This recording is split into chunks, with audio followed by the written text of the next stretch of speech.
This episode of the Fox Valley Film Critics is brought to you in part by the Hollywood Palms of Naperville, Illinois. Hi, I'm Tyler. And I'm Herbie Macias. And this is Fox Valley Film Critics on the road. We're at the Hollywood Palms of Naperville, Illinois, and this episode we're going to be discussing the next in the lineup of the AFI's Top 100 movies, Apocolypse Now, as well as Avengers Infinity War. This is the 30th episode of our show. Stay tuned.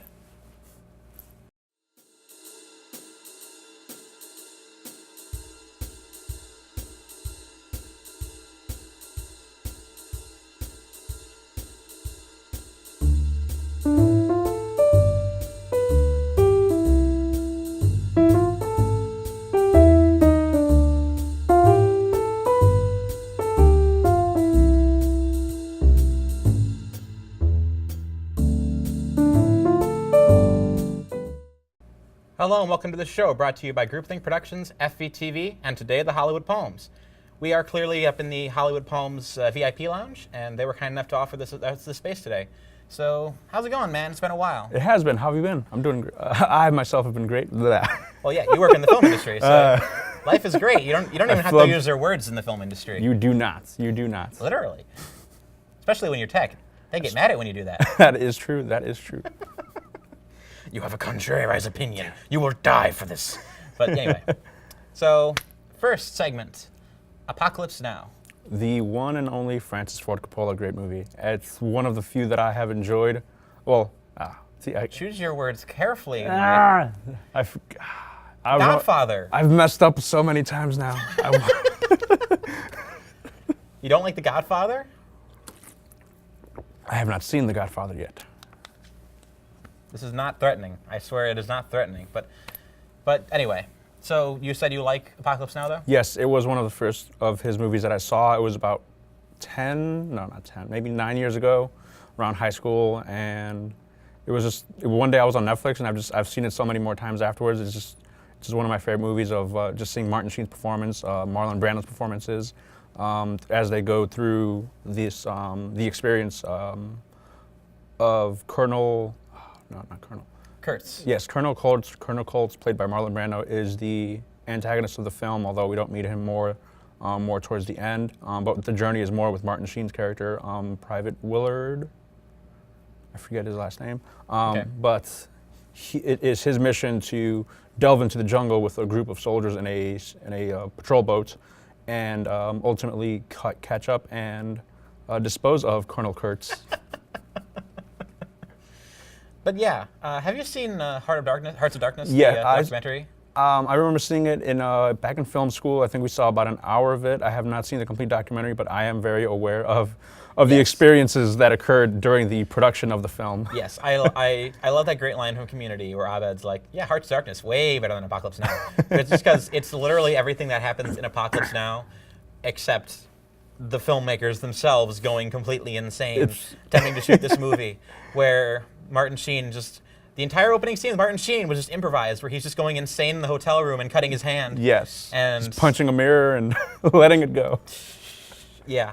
And they kept having weather problems because they were shooting in the Philippines, and Marlon Brando showed up fat because he hadn't been keeping. And didn't even read his lines. So a lot of his brilliant performance pieces were just improvisational moments of his that were. I would say this movie was found in editing. I mean, it definitely has that Star Wars-y thing where they go out into the middle of nowhere and shoot all this footage, and they come back, and you happen to have a masterclass editor. There were thousands of hours of film that they had to work with in that movie. So I will say, Walter Murch, greatest editor in Hollywood history. He did the re-edited version of Touch of Evil. I think he did most of Coppola's films. He's great. Like legitimately, he is one of the best people there is in terms of understanding how to edit something. 'Cause, I don't think you can get through Apocolypse Now if you didn't have someone who was a master editor finding a way to make this work. Yes. But yeah, it's fun to make fun of Apocolypse Now because it is a profusely silly movie. It's very operatic and it's very over the top, and there's a lot of things you could just take out of context and say, this is incredibly hilarious. I remember I went on a film shoot once with a producer. We sat in the car when it was raining, and he was like, yeah, Apocolypse Now, I just rewatched this for the first time since film school. Movie is hilarious.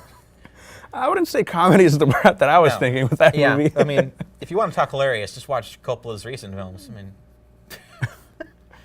Twixt, literally as good as The Godfather. But anyway, I really like the movie too. It's and you said you watched the Redux version of it? Yes, recently when I was rewatching it, I unmistakably rented the Redux version of it, which had the additional 50 minutes of material. 50 minutes. I believe it was 50 extra minutes of material.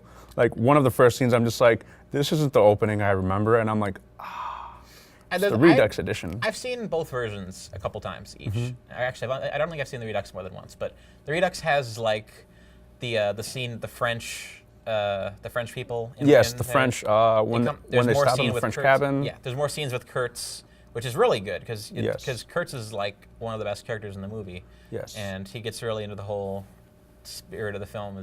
I guess you could say this is a war is hell sort of movie, but the movie kind of makes it funny.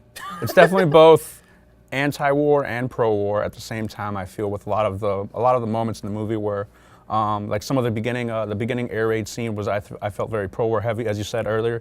It's very operatic, and they played. Flight of the Valkyries. Yes, they played a very very brilliant piece I thought to put in there with the shots and everything. But I wouldn't call that pro-war. I'd say that's basically playing like Arlie Ermey's performance with Full Metal Jacket, unironically and expecting the audience to understand that this is just bravado and not something you should prepare. Because there's that great scene where the Arlie Ermey-esque captain is he's on the shore after they've just invaded the Vietnamese village. Yes. And he's like, we're gonna help the people. And he brings a glass of water, and all of a sudden someone distracts him, and he just throws the water away, and he just leaves the guy to die. He was more worried about surfing the waves than giving a man water from his canteen. Yeah, this serious war drama actually has a scene of them surfing their way down a Vietnamese river, doing drugs. This is so 70s, it hurts. And then, as you mentioned, Arlie Ermey, who in the Redux version That's not recently, Arlie Ermey, that's just my joke. No, Arlie Ermey in the Redux version, I believe I did hear his voice and him appear briefly in a couple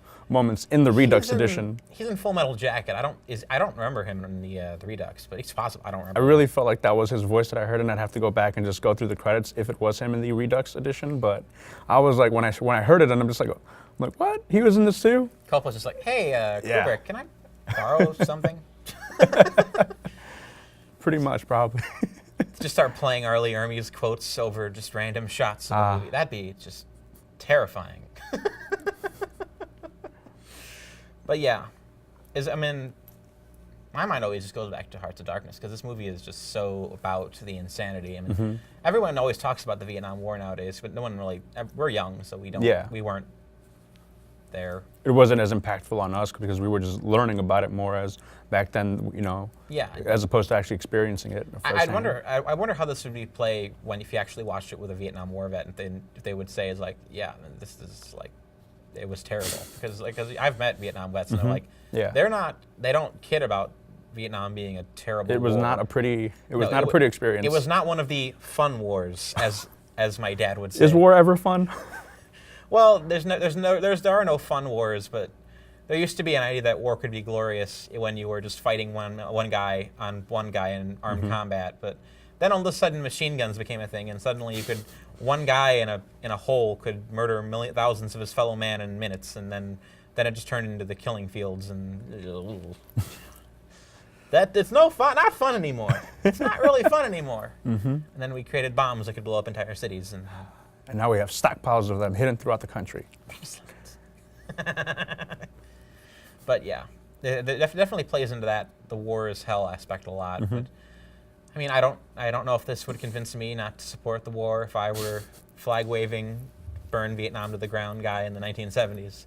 But I would want to watch this with someone who's actually had that experience and see if they can, because it's not like Saving Private Ryan where it has that immediate, like, this is the visceral impact of war. This is about people who are emotionally broken by war and to the point where they just start killing people because it's all they can understand.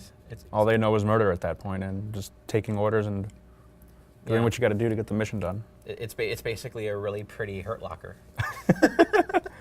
As our generation would understand, because no one in our generation watches movies before 1977. So, there were movies before Star Wars? Yes, there were. I can't believe it. They must all be boring.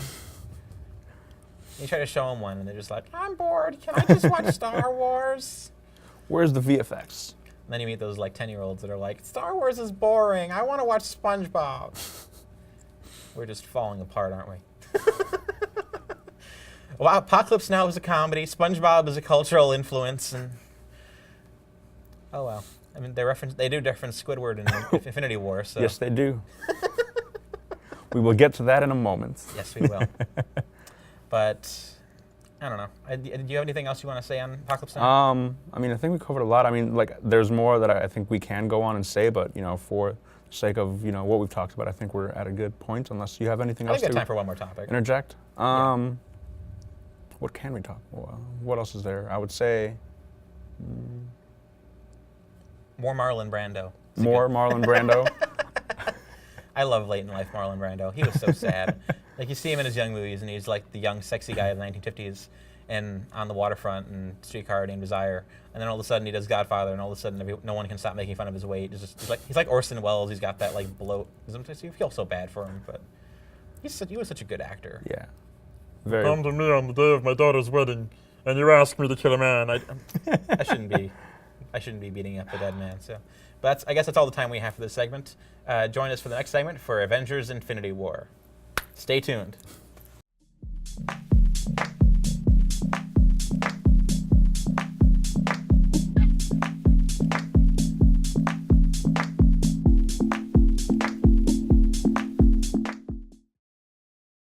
Does this help at all? Anything helps, ma'am. Just try to get some sleep now. I can't sleep. Yeah, me neither.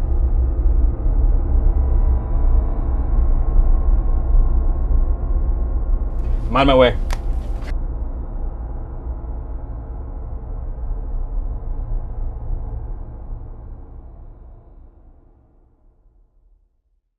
Hello and welcome back to the show. For part 2, we're going to be doing therapy for Avengers: Infinity War. How are you feeling? Are you okay? I do. Words cannot describe the emotions that I felt after screening Infinity War, because I want more. Yeah, I mean, As always. As I always do- with many Marvel movies. I do appreciate that this movie does end on a note where it could be considered a whole film that doesn't necessarily need a sequel. I mean, it ends in that moment where you want to know what happens next. but Yes. It didn't just pull the Deathly Hallows Part 1 cop-out ending where the bad guy gets the weapon, the end, see you in like 6 months when the next one comes out. But that's not how this one ends. That is entirely not how it ends. Yeah, I mean, it definitely feels more comprehensive Yeah. where the main story arc is complete, and it's just leaving room to go for the next movie, which I Yes. was surprised. I knew a lot of this was coming. Like, if you read the comics, Yeah. you kind of knew where they were headed with the direction of this movie, where you could, like, I feel like I'm dancing on eggshells. The storylines that would go through, and some of the characters that would ultimately be departing. We know, as we know, actors' contracts and everything, negotiations. There's always talks of who's coming back, whose contracts are ending. So there was kind of some unexpected, and some that were totally just mind blown. So let's get this out in the open so we don't make the viewer wait. There's a taboo about spoilers. We can't talk anything about spoilers. Yes. Because if we reveal that Blippity Boop dies, then we're going to get our rectums forced in. Yes. So we can't reveal that Blippity Boop is dead. We cannot. We cannot. We cannot. Absolutely not. Yes. Or the scene where Bop Bop Boop dies. Yeah, the tears, man, the tears. But in short, do you think it's a good movie? Do you think it's a great movie? Do you think it's a tepid success? Where do you line up on this? I very much do think it was a great movie, although there were some moments where I'm just like, I feel like we kind of have to wait a little longer for the ultimate payoffs with some of the storylines and some of the characters that we've come to know over these past 10 years of Marvel movies. Yeah, there's a lot of half-completed story arcs by the end of the movie. Yes, and even then, it's when will it ever end for them? Well, supposedly Avengers 4 is going to be the last film of the current iteration of the characters, where they're going to have a lot of these characters are going to work out their problems and then have the final showdown, and we'll get the final battle, as it were. Yes. And then, but for now, I mean, I would say I wrote for my article on Geeks Under Grace, I would call this a tepid success. Although I am warming up to it as I watched it twice now. It's getting a little better as I watch it, but if there's any sort of major problem with it, it's that I'm having trouble putting it into words exactly, but I would say it's a flawed movie because there's a lot of things in it I can nitpick about it. Like I am not entirely sold on Thanos. Everyone talks about everyone loves Thanos, and I love him from the comics. So I'm coming in with from a bias. I'm willing to let them change, but I don't necessarily think his new character motivation is the strongest. I don't appreciate how several of the character arcs don't finish by the end of it, and I think his motivation has been steady throughout the whole cinematic universe. It was never established up until now. Like they didn't in the last three movies he's appeared in. They only allude to what he's up to, but they don't say anything about what he wants. Correct. In this, they give him a completely new origin story. And watching the film, the most suspense you get throughout the film just comes from the fact that you don't know which of the characters are going to die. Yeah. So almost every scene with character interactions plays out as a scene of what kind of moral decision are these characters going to make and who's going to end up dead at the end of it. Yeah. And I'm going to be curious, watching this multiple times, if the movie loses some of its steam just because so much of the drama of watching the film is he going to die right now? Is my favorite character going to die? Like, cause you know there are certain actors who are not going to die. Yeah. This isn't a spoiler, but I knew ahead of time, like, Mark Ruffalo's not going to give up playing the Hulk, because all he does is show up on set, and then they CGI the rest of it. So they're not going to recast him.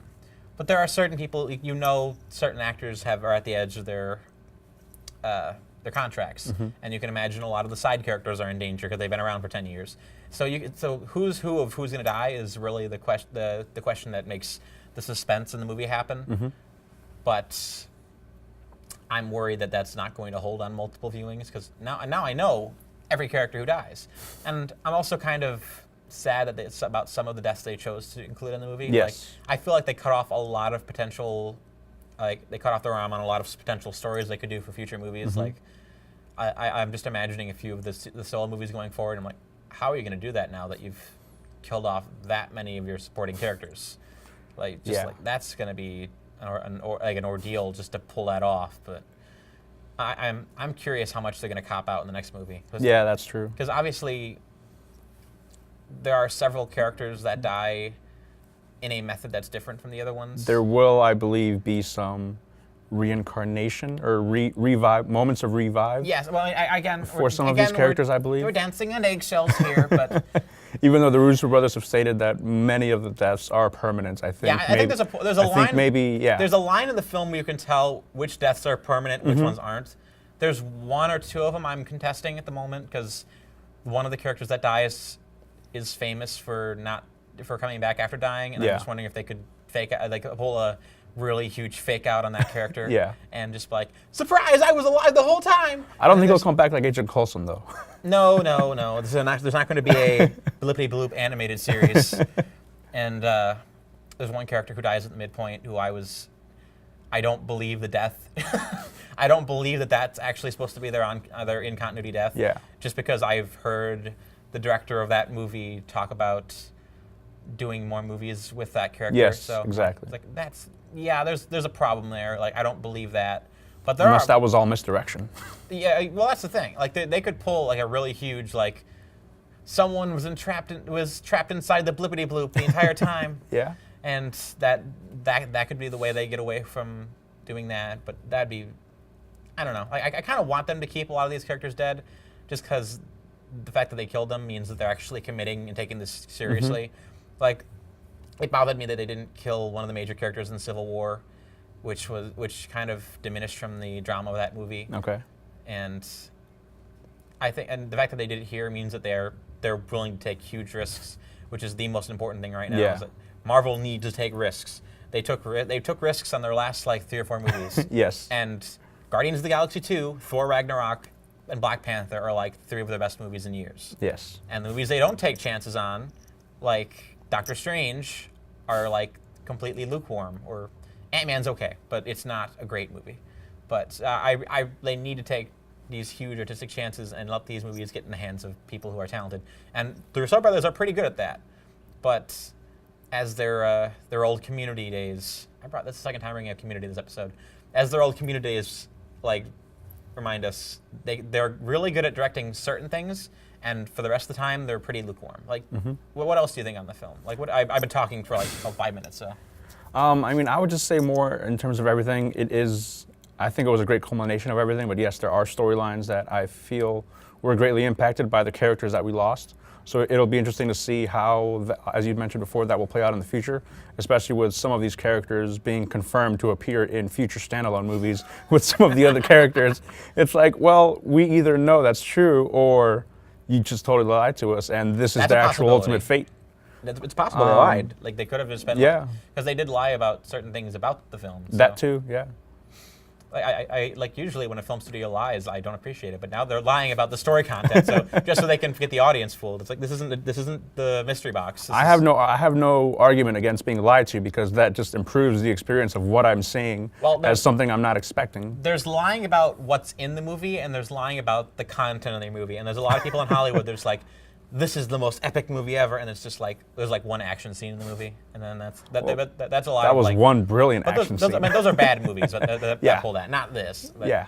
Or like, maybe like Star Wars, where occasionally they're maybe not that, but there's the J.J. Abrams mystery box, or like Star Trek Into Darkness, where they'll lie about certain aspects of the storytelling that in the trailer, so you go to see the movie and surprise, this was the twist all along. But yeah, that doesn't they told little white lies for the benefit of the story, so, which is the way you should do it, because they actually do have the audience on their feet. Yes, very much. And I really want to see Avengers 4 now, because I want to see how they're going to wrap this up and where they're going. Very much. And it'll be interesting to see what we get next in terms of the next standalone movies, because some of the characters that are appearing in this, as I mentioned before, are going to be in some of these next standalone movies, so it'll be interesting to see where in the timeline these next ones take place. Ant-Man takes place right before Infinity War. Okay, Captain Marvel takes place in the 90s. Yes, so Captain Marvel will definitely be an introduction to the character before we get into Avengers 4, ultimately. Yeah, and I do like how they're... Are those the only 2 movies coming out next before? Oh yeah. Okay. It's 3 movies here at the moment. Although next year we're only getting Captain Marvel in March, and then Avengers in May. Okay. I'm wondering if they're going to announce like their Phase 4 slate soon. Oh, and Venom. Although somewhat not in this universe, there have been rumors of Tom Holland making a slight appearance. That's a tepid possibility at best. Yeah. Like, I don't even want to. That movie's gonna suck. You really think so? You didn't like? Because spin-off movies aren't usually good. It takes a lot to make spin-offs work, and I don't think the people who made the Amazing Spider-Man movies are gonna make a good Venom spin-off. Especially with a character like Venom, who sort of relies more on.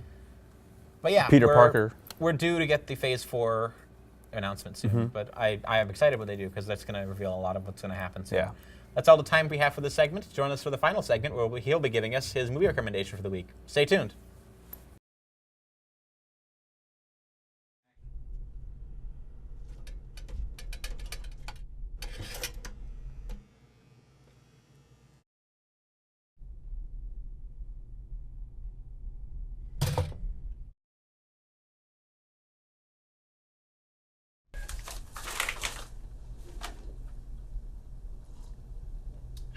Good coffee, huh? Oh my God!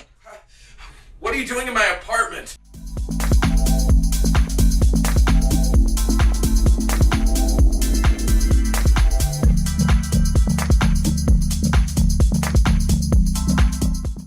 Hello, welcome back to the final segment. Now we're handing things over to him to do the movie recommendation for the week.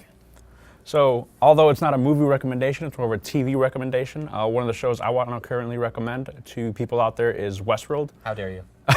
Have you not seen Westworld? I haven't seen Westworld, but I highly recommend it. I'm not going to get into too much of what happened in the first season, but some of the plot points, I guess, of the show are out there.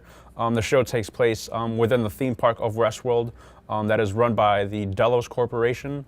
And we sort of get a look into both what goes inside the park and then behind the scenes back in Dulles Corporation. We follow the character of Dolores Abernathy, who is one of the park's hosts, one of the park's robot attractions. She is one of the park's oldest hosts who has been there for about 30 plus years, I believe, since the park first opened up publicly. And the show, she's a rancher's daughter, and she like some of the other hosts in the park, start to become more self-aware of who they are and start to realize that their lives are more than just these repeat storylines that they live through day in and day out, because they're starting to become more self-aware and become more humanized. And so one of the problems they face is coming out, is becoming who they were meant to be, because ultimately I guess they have been sort of repressed for these past 30 years, and that's part of how their self-awareness has sort of stayed in place or not out, because they've been living these repeat lives. They're not really